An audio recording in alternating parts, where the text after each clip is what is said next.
Well, guys, there's no surprise that this next guest is one half of the program that's been nominated yet again for Best MMA Programming Award of the Year on the World MMA Awards. One of our friends and someone I'm very excited to discuss this upcoming big UFC 293 card with, one half of the Morning Kombat, Luke Thomas. Welcome back to Submission Radio. Pretty fresh from a holiday, may I add, sir. Yeah, reasonably fresh. I'm, been home 3 days now, and it's time to go back. Well, when you travel as a parent, what they don't tell you is vacation is just not really vacation. It's a trip. But I wasn't exactly living it up, getting up at 6:30 every morning, right? 6:30 in the morning. Are you in like slave camp, not bloody holiday? Jesus Christ. Dude, the pool, we started this Airbnb, which is a really nice one with a great big deck. It was super cheap. It was like, oh, it's so great, right? Because the dollar's really strong in South America. And there was also this a huge pool at this community where this Airbnb was. It didn't open till 9 a.m. My daughter just didn't believe me. So she would wake me up at 6:30 every morning and be like, yo, let's go to the mother effing pool, dog. I'm like, we got some time to kill, Best is, I went on a holiday the other time, and we had to like hide in the living room at 5 o'clock so the kid would sleep, so we could get a little bit of takeaway and some time to ourselves. That's like the highlight of the holiday. Maybe we could watch a TV show on our crappy hotel TV. That's you were basically held hostage by your baby son, Dennis. I was. Yes, you just experienced the same difficulties in a new place, Yeah, you think you were in a prison cell sharing a cell with a big guy named Reggie or something. Like, yo, dog, keep it down in there, man. But it's your son. Jesus Christ. All right, how crazy is this, Luke? That we literally just spoke about this last time, right? How unlikely Sean Strickland would be as like sort of a future title contender unless literally this exact situation and scenario fell into place. And now here we are, man. I'm curious what you think about this fight in terms of like the timing and Sean stepping up on short notice and how that affects things. We had Eric Nixick on the show, phenomenal guy, and he made a point and he's like, look, it's going to be hard whether you have 5 weeks to prepare, 10 weeks, 20 weeks. It's Israel Adesanya. It's going to be hard no matter what, which I think being that candid, I really appreciated that. But then also we had Huge on the show, and he mentioned how like fighters having momentum after their last training camp and going sort of straight into another training camp is that it can be a massive, massive advantage and something that doesn't get talked about enough. I'm curious what you think about that, man. And if Sean being sort of already fit and lean going into this fight, gives him any kind of momentum. Yeah. I mean, there's a few questions packed in there, so let's go through some of them. Like, what do I think of the fight? Even that you're right, we did discuss this, and we ended up in the one that we didn't think was the likeliest, but here we are. So I guess part of the good news, such as you can say it, would be that the UFC is nimble enough that on a card that, I could be mistaken. I don't know the inner workings of Zuffa, but it did not look to me like this card received the same kind of priority and planning that other big cards do, and or at least even frankly other Australian cards of a pay-per-view do. So it just afterthought would be a strong word, but it kind of they were able to luck out in the end with a guy in Sean Strickland who I don't think has convinced most people that he has a genuine shot, but for a backup, given everything else that happened, it's a pretty serviceable and pretty decent, actually, I would say, backup, again, with the context, everything being what it was, right? A lot of other promotions would have had even a more substantially downgraded choice in a situation like that. The UFC has a bit of a roster they can lean on, even in circumstances. And I get criticized to maybe some degree fairly that I bring up fighter pay or monopolization of the industry all the time, but I just don't know how you can look at this and say this is anything other than the monopoly having so many masters to serve. They cannot provide the kind of typically curated experience and the curated, like when the UFC is on, they're on. I mean, there's no denying that.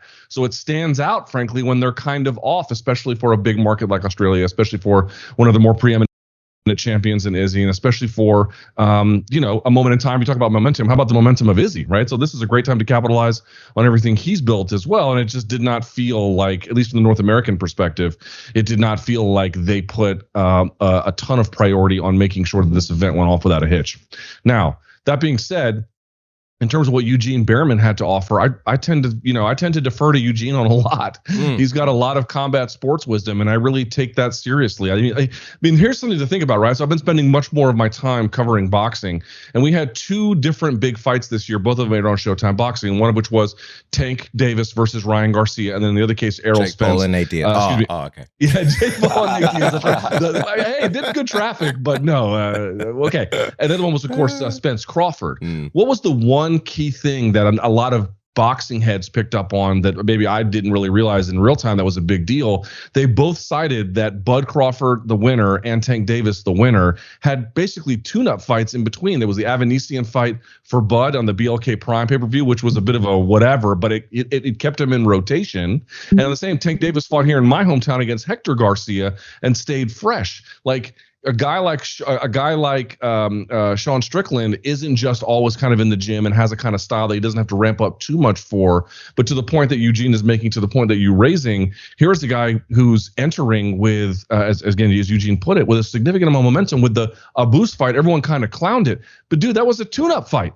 That was a tune-up fight. He doesn't fight like a guy like Izzy, but he was just in there. He got good reps. He got to work out. He got to go through the experience again. He got to make the walk. He got to do the press conference. He got to do all of that on basically much easier terms. Dude, that benefits a guy. Now, in the end, I don't think it'll benefit him enough that it will matter that he will win, but you're asking like factors that could be in play. That is significantly one of, I should say, that is surely one of them. Yeah. I mean, people don't talk about momentum and belief and confidence enough in sports, and we've seen it really impact a lot of big games, whether it be MMA, basketball, football, whatever it be. A guy comes in with confidence thinking he can get it done, and a lot of the times he does because he believes it. And Sean is, obviously riding that wave. I've got to ask you, man, like obviously Eric Nixick, he spoke to us. He goes, look, I've tried to figure out this Israel puzzle before. We had Brad fighting Israel in the past. This is obviously a guy that Eric would have thought about a number of times in his head. What do you think is the game plan, or could be the game plan, that Eric is thinking of here to, give Sean a good shot at this? I'm glad that Eric is Sean's coach, because I think that kind of answer is above my pay grade. I don't know, frankly, what he could do. So like, here's the problem, right? So there's basically 2 Sean Stricklands. Okay, so the 2 of them would be the guy who pushes. This is, to me, the more consistent, dominant one. The guy who doesn't do a lot of cage cutting, although he does do a lot of steering guys, right? You saw this in the Abus Magomedov fight, not so much in the first round, but certainly in the second round. It was what he was trying against Pereira. A lot of folks were like, oh, that was such a stupid strategy. Well, yes, it was a very stupid strategy against that guy, but that style of Sean, more often than not, works out pretty well for him. And in fact, the other Sean Strickland is the guy that will sort of absorb pressure. You saw this one a little bit more in the Cannonier one. And his guard will change a little bit, right? So he's obviously right-handed, so he'll have this one here, and then this one's kind of low. It's like a Philly shell. And right, what he'll do is he likes to have a rhythm where he'll put his hands up to block, he'll lean out of the way, he'll throw and lean out of the way, but he kind of stays with you and kind of stays on you just out of reach. When he does that, he's much safer. And you saw that fight with Cannonier go the distance for a reason. But in that circumstance, he's significantly less potent. He just doesn't have the ability to have the same kind of offense going when he needs to. And I think the biggest hurdle when I think about it is, like, he pushed into Pereira, right? And he got left hooked for it. But when you really go back and you watch that fight, you really begin to realize it's like one thing, again, as I mentioned, Sean moves a lot, right? So he's here and he'll move a lot, right? It's a big thing that he does. His hands are constantly in motion, whether it's a circle parry, whether it's a rear hand parry, whether it's a crossing block, whatever he's doing, he's kind of got his hands in motion, and then he'll fool you with the distance of his cross, and then he'll fool you with the distance of his jab, right? It's a lot of that. The point I'm trying to make is he bites on a lot of feints, almost as a style. Right? This constant movement where he's kind of in there leaning out of the way, hands are kind of he's transferring his defense constantly. Man, I mean, do I need to tell you guys that if you bite on a lot of feints against Izzy, like, that's probably going to go real bad for you, right? Like, I don't know that he'll get the same kind of result that Alex got, but it doesn't take a genius to say, sure, Izzy might play it safe, might be a little bit smarter. There could be ways where this fight goes a little bit longer than maybe even expected into championship rounds potentially. But it's just very hard for me to see how he's going to be able to land something of significance. And land more than the champ when the champ has basically all the tools to use against either Sean Strickland and to take advantage of the very particular kind of motion, hand motion style and transfer of defense style with this kind of crossing guard that he uses of Sean Strickland. Like, it's like a uniquely bad matchup. Maybe not as bad as Pereira, but like not far from that. So you're asking me, how do you overcome that? I don't know. It's a good question. I honestly don't know. I'd be curious to see what Nixick cooks up, because he's one of the best for sure. Yeah, I mean, he's definitely the man for the job to get this done. I got to ask you this as well. Israel isn't the type of, he's a professional. When the fight goes down, he's not going to be deviating from his game plan. He's not going to let anything affect him in there. We've seen it time and time again. And I know like some people are really looking forward to this press conference, as am I, but that's not going to have any effect on anything that's going to happen in the octagon from Israel's perspective. My question to you is, do you think Sean, do you think it's likely he'll follow a game plan here, or do you think he might get carried away like a lot of Israel's opponents have in the past? And once it's fight time, things kind of go out the window a little bit. Well, because I don't think Sean's already said, he's like, I think he was saying to Halanier, he's like, I should probably wrestle, but I probably will not. He's already admitting like he's not going to go down that path. He probably should wrestle. I mean, of all the game plans, that one seems to be the most likely. Now, actually, Sean has better defensive wrestling than offensive wrestling. His defensive wrestling is actually quite good. It's actually very good. His offensive wrestling, I'm not exactly sure how good it is. I have to rewatch the Jack Hermanson fight to really tell. That's, again, going to be more defensive wrestling. But sorry, I got carried away on that. But in terms of the moment itself and following a game plan, here's what I actually think is perhaps the most likely, is that Eric Nixick, who I also have a good relationship with, but he said this publicly, was like, that definitely was not the game plan that we had for Sean when he fought Alex Pereira. Like, that was not the walk into him kind of approach that they wanted. Again, and again, I want to be clear, not cage cutting, just kind of following as Pereira circled to his own left, which made the left hook even worse. But he said he just didn't follow one. And then I think he kind of had a bit of a Goldilocks scenario with Cannonier, where he was a little bit too adhere to it and didn't quite have enough oomph going in. He'll probably have something in the middle, but I really think this: either Izzy's going to land something of consequence and then basically just close the show, or he's going to frustrate Sean a lot and put him in a position where he gets out of the game plan. So I fully expect him to have one and stick to it early. And Izzy's not going to go, marauding into him. So it might take some time to get to that point, but eventually, dude, you got a guy who, Izzy is one of the best at setting traps and making you think something is going to happen, and then none of that happens. Guys have gotten wiser to it over time. That is also true. But again, we've got a guy who's got not this kind of come forward here or come forward here style where he absorbs and rolls or whatever, and he's got real good movement about angles and he's quick. We got a guy who's like decently fast, but literally cross steps into position or even goes front foot first, where he's like lurching into it. Between the leg kicking and the ability to set traps, I mean, those are the two biggest things that Izzy does. They both work very well against the kind of style that Sean has. So Sean, he's got a tough challenge. I mean, there's just no two ways about it. This is a very difficult fight for him to win. If he was to win, where do you think this would rank in terms of all-time MMA upsets? Big. It'd be big. And the problem is, I lived through 199 when Bisping upset Rockhold, and obviously we all in Australia, dude. How about Holly Holm beating Ronda? GSP, that's one of the biggest ones Masera. ever. Yeah. So like, it's hard to put it up there, but it would be huge. I mean, because consider this, dude.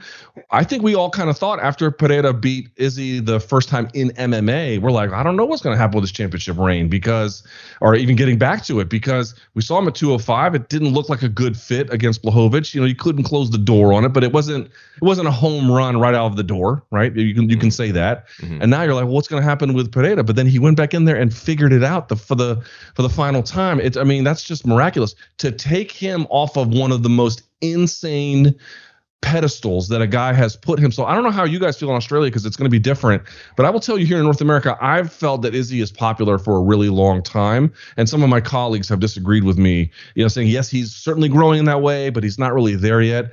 But you don't really hear a lot of that now. You know, him, O'Malley, obviously, and some other ones, he really turned a corner here, big time. You knock a guy off of that pedestal when you weren't supposed to get it. You got it off basically a tune-up fight at the apex. Your style doesn't really work for this guy. You travel to basically his neck of the woods and you beat him. Shit, dude, that'd be big. That'd be real big. You know, give him his credit if he achieves that. Hey, just quickly, like we were talking about the presser just before, and like a lot of people feel like that's the part that they're looking forward to the most, right? A lot of people see this as like an Adesanya win. I almost feel like there's pressure on Israel here, like to get, a spectacular win or a spectacular finish. It almost kind of has like Paulo Costa vibes on it, not in terms of like rivalry or anything, but like, this could be another one of those ones. But then Israel mentioned, I don't remember in which interview it was, but he mentioned how like the UFC and even like Ariel was reporting that like UFC weren't super keen on this fight. Israel mentioned how like I think the UFC were a little bit worried about Sean embarrassing them or something like that. And I'm curious like what your take was on that. Like why would there be this concern all of a sudden? Just because like Sean Strickland has main evented cards before, right? Albeit, more so in the apex. Maybe they thought like, okay, maybe not as many eyes there. But like he was part of that press conference with like Pereira and Israel and stuff. Like from the UFC's perspective, why do you think they would have been so worried about this one? Do you think it's just like, oh, this is the grand stage, it's the Australia card, like the world will be watching, it's a title fight, or what do you think it would be? Well, this is let's be very clear. Like, obviously, let me talk. Sean says wild and fun shit, but he's been that's not new, Right. So on the one hand, you're like, I don't quite understand the UFC's position. Yes, many companies might be concerned about an independent contractor that they are working with who believes what can only be described as some of the most outrageous shit a person can utter in the English language. But at the same time, to your point, he has a podcast. They feature him on, yes, smaller cards, but that Pereira card, that was an Izzy card. Oh, that was a Izzy and Alex card. I guess Izzy was the headliner. That was the Cannoneer Izzy, right? That was the one that. So they featured him on big cards. Had he won that, he would have certainly kept moving up the ranks. And here's the thing about the modern UFC. I remember when Yoel Romero, right after, was it the Supreme Court ruling here in the country? I don't remember. But he said, no, forget Jesus. Some people thought he said, no, forgave Jesus. And there was this controversy. Remember, a week or two later was when the UFC made their debut with the Reebok uniforms. And Dana White was asked by Ariel Helwani, hey, what did you make of what happened with Yoel? And he was like, well, it was a bit of a mistranslation or whatever. But no one wants to hear your politics. He said that. He actually said that. And now, the UFC is out there basically literally can't like I'm not trying to get overly political, but Trump is under 70 plus criminal indictments, and they wheeled the guy out at a UFC show, walked him out into the arena like it was a whole thing. Like they believe, it seems like at least Dana White believes, and it's hard to say exactly how far down the executive leadership this goes, but that they're basically uncancelable. They want to just lean into this, not like promote Sean as like their, the brand ambassador per se, but that having a guy in the roster who says the things that he says, this still can't affect us because we're just not going to give into the kinds of pressures that people give into. But, the Australian market, to answer your question, is a little bit different. Alex Volkanovski is one of the best fighters I've ever covered. Look at I'm old, dude. I'm 44. I'm old. And one of the best guys I've ever seen ever do this is Volkanovski. And you've even got people in his local hometown, some, low-level politician, but they're talking shit about the guy. Australia is just in a very, very different place when they can't even accept one of the greatest sportsmen that MMA has ever seen. And so you can only imagine what folks in that market might pick up on given what Sean is saying. But I think the UFC, on the one hand, hey, we don't bow to the pressure. On the other hand, it's like, okay, but it's a little different. The game's a little different in Australia. In the end, they're going to just roll the dice. I don't think it'll be fatal or anything, but it might result in a little bit of bad press along the way. I guess we'll see. And by the way, shout out to Volk, who had a baby daughter, I believe, a new baby daughter just the other day, and what a crazy ride that guy's had. I know he would have loved to be on this card as well. Gotta ask, man, speaking of this card, do you think the UFC screwed up here with having Rob versus Dricus so close to UFC 293? This is always literally the biggest fear, that one of these guys would win and then not be able to fight due to injury. And now we're in this kind of weird position here. Listen, there's just no argument that they did a good enough job with this relative to the kind of job we've seen them do with other cards of priority. You just can't make it. You can't make it. So to answer the question about whether or not Rob versus DDP should have been here. That would have been one thing that would have made this a lot better, I think, in fairness. But it didn't have to be that. There could have been other moves that they had made along the way about when they planned this and when they were going to go to this date. And I know there can be tricky circumstances about how dates get selected and then things fall through when we're looking at the roster. Again, the UFC in general is pretty careful about these kinds of things when they can be, but there's just simply no denying they did not give this the white glove treatment that we know that they can. And it ended up in a position where you've got a fight of questionable need as your main event. You've got a decent co-main event. I don't know how you guys feel about it. And then the rest of that card is interesting, I think, for hardcores and certainly the Australian public. I don't know that it will sell very well in North American pay-per-view. I guess we're going to have to find out.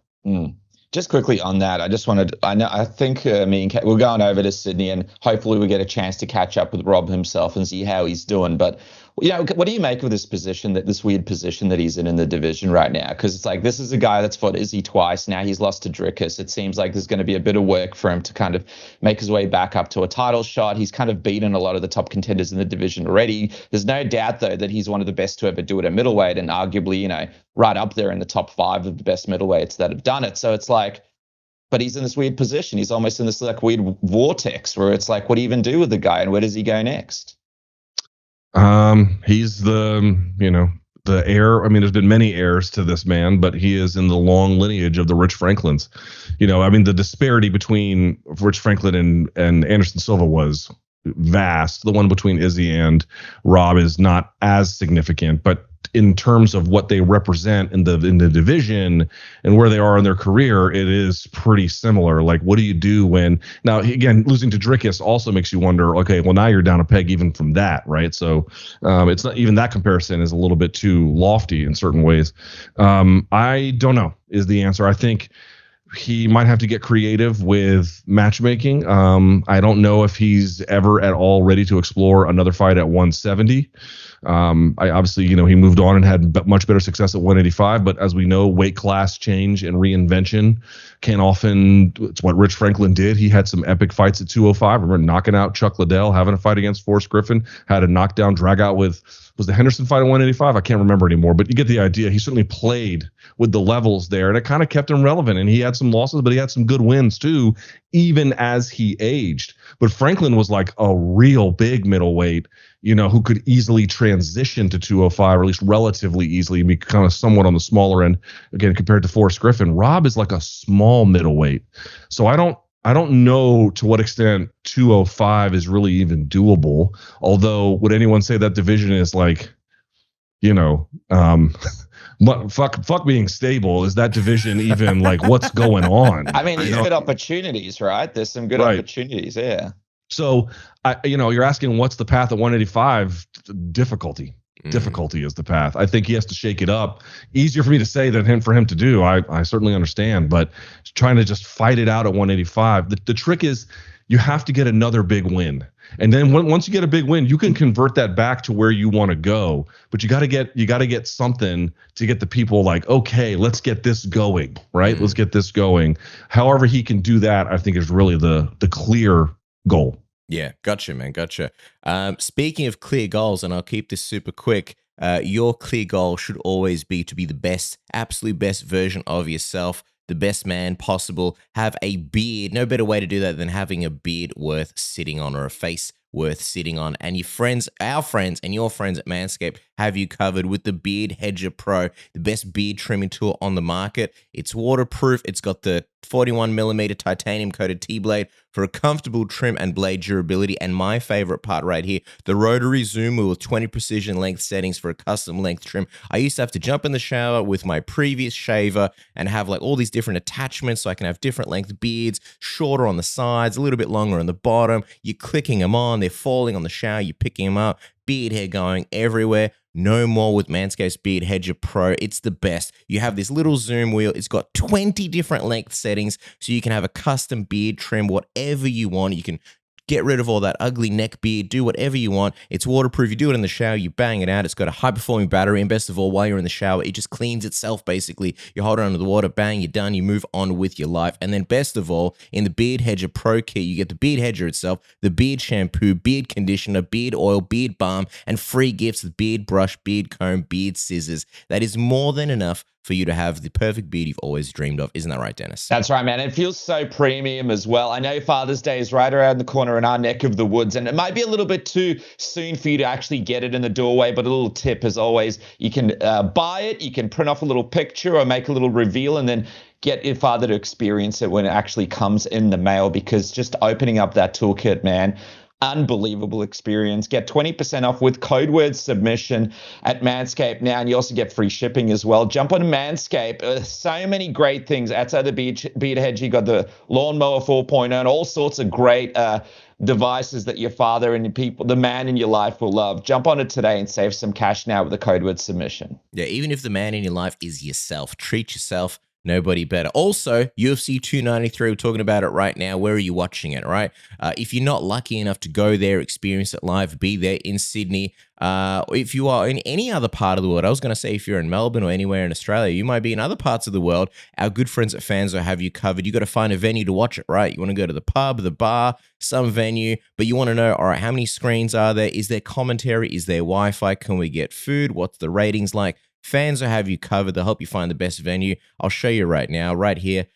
You got the fixture, Adesanya, Strickland. You click on that and it shows you a list of venues and pubs and bars in your area that you can choose from. Here we got the Amstel, the Langwarrin, the Sporting Globe, the Grand Hotel, Hotel Brighton, which also has the Asahi Predictor. I always forget which one it is, but one of these ones has 50 screens, so I'm going to try and find it right now. No. So the Hotel Brighton has one screen.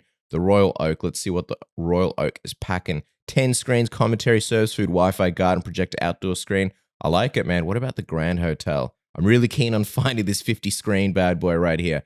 All right, let's just compromise. 20 screens, that's enough screens for me. 20 screens, commentary, serves food, Wi-Fi, garden, projector, outdoor screen. You've got reviews there, and with one touch of a button, I can check in, I can book a table, I can rate them, call them, and add them to the map. Fans have you covered. You'll be watching 293 or any other sporting events, maybe the FIFA World Cup, maybe the Rugby World Cup, all of that in style. Isn't that right, Dennis? That's right, man. The FIBA's really heating up. What about the AFL Grand Final as well and all the big finals coming up around the corner? I know I got the big St. Kilda GWS game when we're over in Sydney for the UFC. I'll be checking that out at a pub. It's really just a lifesaver and the ultimate venue finder. Click the link in the description and get started now. You want to secure the perfect venue for the boys to have the ultimate experience when history is made, Cass. That's right.